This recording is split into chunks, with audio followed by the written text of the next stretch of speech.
जय हिंद दोस्तों, स्वागत है आप सभी का आपके अपने परिवार द लॉजिकल साइंस में। मैं हूं आलोक सिंह आतीश और उम्मीद करते हैं आप सभी नव वर्ष के जश्न को पूरी तरह से कंप्लीट करके अपने कर्म स्थल की ओर लौट चुके होंगे। जैसा कि आप सबों ने 2023 में भी देखा था कि आरपीएफ, एसआई और कांस्टेबल को लेकर के एक नोटिफिकेशन आप सबों के सामने आया था। तो ठीक उसी तरीके का एक आप कह सकते हो डायरेक्टिव लेटर आज के दिन में इशू हुआ है, जो कि आप कह सकते हो कि ऑफिस के अंदर की बात है। और उसमें जो आपका डायरेक्टिव लेटर है उसमें जो कहा जा रहा है उसमें आपके नए आरपीएफ यानी कि जो आपका रेलवे प्रोटेक्शन फोर्स का एसआई और कांस्टेबल के लिए भर्ती है उसका क्या प्रोसीजर रहने वाला है, कितनी संभावित वैकेंसी हो सकती है, एज क्राइटेरिया क्या रहने वाली है, एग्जाम पैटर्न क्या रहने वाली है। मतलब एक पूरा का पूरा आप नोटिफिकेशन टाइप से आप कह सकते हो कि डायरेक्टिव लेटर जो है वो रेलवे बोर्ड की तरफ से जारी किया गया है सभी जोनों को। और इसमें क्या कहा जा रहा है ये आपको इस वीडियो के मतलब लास्ट तक में पता चल जाएगा कि इस डायरेक्टिव लेटर का निचोड़ क्या है। मेरे मित्र, अगर हम सीधे सीधे डायरेक्टिव लेटर की बात करें तो ध्यान दीजिएगा कि ये जो आपका प्रकाशित हुआ है वो new Delhi dated 2/1/2024, government of India, ministry of railway, ठीक है। और इसका जो सब्जेक्ट है वो क्या है, procedure for recruitment of sub inspector and constable in RPF and RPSF. यानी कि इस डायरेक्टिव लेटर का सब्जेक्ट है जो आपका सब इंस्पेक्टर और कांस्टेबल आरपीएफ के तहत रिक्रूटमेंट होना है उसकी क्या प्रोसीजर रहने वाली है।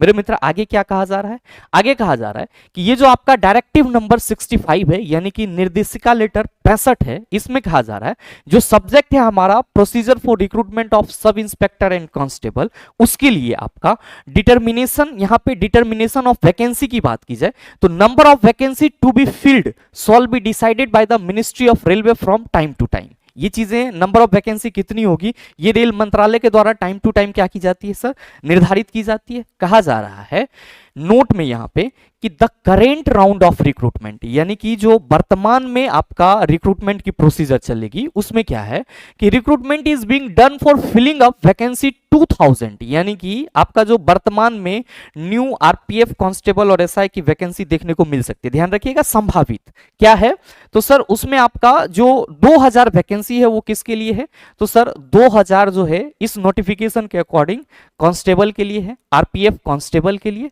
और साथ में 250 in the rank of sub inspector in RPF and RPSF, यानी कि 250 जो है वो आपका एसआई के लिए वैकेंसी संभावित है इस डायरेक्टिव लेटर 65 के अकॉर्डिंग। मतलब टोटल आपको आरपीएफ, कांस्टेबल और एसआई की जो भर्ती देखने को मिलेगी वो मे भी हो सकता है कि आपको 2250 रिक्तियां देखने को मिले इस डायरेक्टिव लेटर के अनुसार। आगे कहा जा रहा है कि instruction of the government for introduction and maintenance of post based roster shall be scarcely forward while determining the categories wise vacancy. 10% of vacancy shall be reserved for ex servicemen as per government of India, जो छूट वगैरह है 10% ex servicemen के लिए reserve रहेगा, और 15% vacancy जो है वो वुमेन यानी कि महिलाओं के लिए आरक्षित रहेगी। और फिर उसके आगे आपका यहाँ पे रिक्रूटमेंट प्रोसेस की बात की जा रही है जिसमें फेज 1 में आपका सीबीटी टेस्ट होना है यानी कि कंप्यूटर बेस्ड टेस्ट होना है, ठीक है। और सीबीटी 2 में आपका पीईटी जिसको हम लोग फिजिकल इफिशियंसी टेस्ट के नाम से जानते हैं, और फेज 3 में आपका डॉक्यूमेंट वेरिफिकेशन होना है। तो ये तीन चीजें यहां पे कहा जा रहा है कि जो आपका टोटल नंबर ऑफ वैकेंसीज अगर पूरा रेलवे अपना ऑफिशियल डाटा जारी करती है तो में भी संभावित है कि 2250 जिसमें 2000 कांस्टेबल और 250 आपको एसआई का देखने को मिले। साथ में जो रिक्रूटमेंट प्रोसेस होगा 3 चरण में, पहला चरण में आपका एग्जाम, दूसरा चरण में फिजिकल और तीसरा चरण में आपका डॉक्यूमेंट वेरिफिकेशन।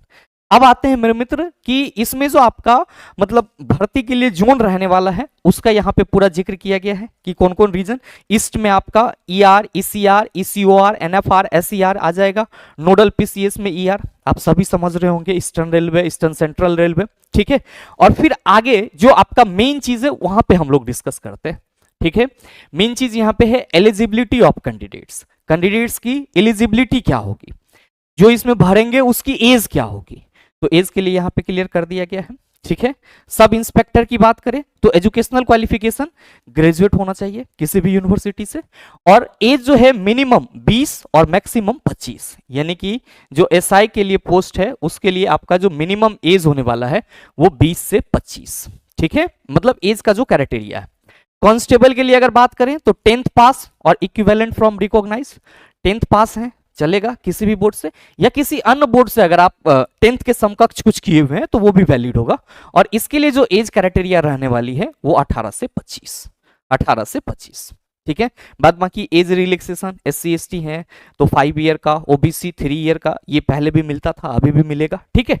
आगे इसमें क्या कहा जा रहा है, आगे है यहाँ पे फिजिकल मेजरमेंट की बात करें तो अनरिजर्व के लिए में मेल 165, फीमेल 157, ठीक है।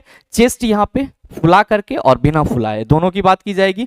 अनएक्सपेंडेड है तो 80, एक्सपेंड करके 85, यानी कि अगर UR और UBC कैटेगरी से हैं, मतलब OBC कैटेगरी से हैं, तो आपका जो एज है, सॉरी एज कह रहे हैं, हाइट है मेल में 165 सेंटीमीटर होनी चाहिए, फीमेल में 157, और जो आपका चेस्ट है वो फुला करके कितना सर 80, अनएक्सपेंडेड मतलब बिना फुला हुआ 80 और एक्सपेंडेड 85 होनी चाहिए। नेक्स्ट SC ST के लिए मेल कैटेगरी में हाइट 160 सेंटीमीटर, फीमेल के लिए 152, और यहाँ पे मेल के लिए अनएक्सपेंडेड चेस्ट 76.2 और एक्सपेंडेड 81.2, ठीक है। और 4 आपका गौरविल्स, गोरखा, मराठा, ये जो एक स्पेशल कैटेगरीज आते हैं, इन सभी के लिए हाइट यहाँ पे मेल में 163 और फीमेल में 155 है, और जो चेस्ट है अनएक्सपेंडेड 80, एक्सपेंडेड 85, ठीक है। तो ये आपका फिजिकल मेजरमेंट है, ठीक है। बाद बाकी आपका एग्जामिनेशन फी वगैरह वगैरह जो भी है, और एग्जाम पैटर्न की अगर बात करें तो यहाँ पे दिया हुआ है कि sub inspector time allowed 90 minute, SI के लिए जो आपका एग्जाम होगा उसके लिए 90 मिनट आपको मिलेंगे। नंबर ऑफ क्वेश्चन 120 होंगे, जनरल अवेयरनेस के 50 क्वेश्चन, अर्थमेटिक के 35 क्वेश्चन, और इंटेलिजेंसी और रीजनिंग के 35 क्वेश्चन। और उसी तरह से कांस्टेबल के लिए आपका 90 मिनट 120, मतलब आप ये कह लो कि 120 नंबर का आपका एग्जाम होगा, चाहे आप SI में बैठो या कांस्टेबल में बैठो। 90 मिनट चिलाजी आपको टाइम मिलेंगे, जिसमें आपको जो तैयारी करनी है उसमें 50 नंबर जनरल अवेयरनेस का रहेगा, और मैथ की अगर हम बात करेंगे तो मैथ आपका 35, और रीजनिंग की अगर हम लोग बात करेंगे तो ये आपका 35 रहेगा।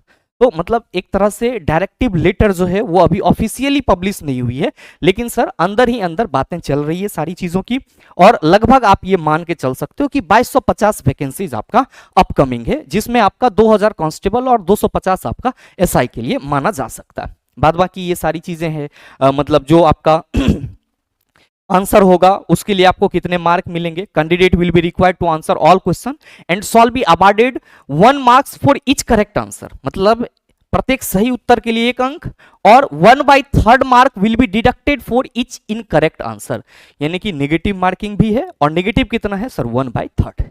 तो एग्जाम पैटर्न और बाद बाकी चीजें सर वही है आपका, ये पूरा का पूरा कहानी एक डायरेक्टिव से, इसमें मतलब उसका फॉर्म कैसे भरना है, क्या है, कैसे है, मतलब ये आपका जो ऑफिशियल नोटिफिकेशन है ये अभी रेलवे के किसी भी वेबसाइट पे नहीं आया है, लेकिन अंदर ही अंदर ये सारी चीजें सर्कुलेट हो रही है कि जो आपकी वैकेंसी है वो आपको कब देखने को मिल सकती है।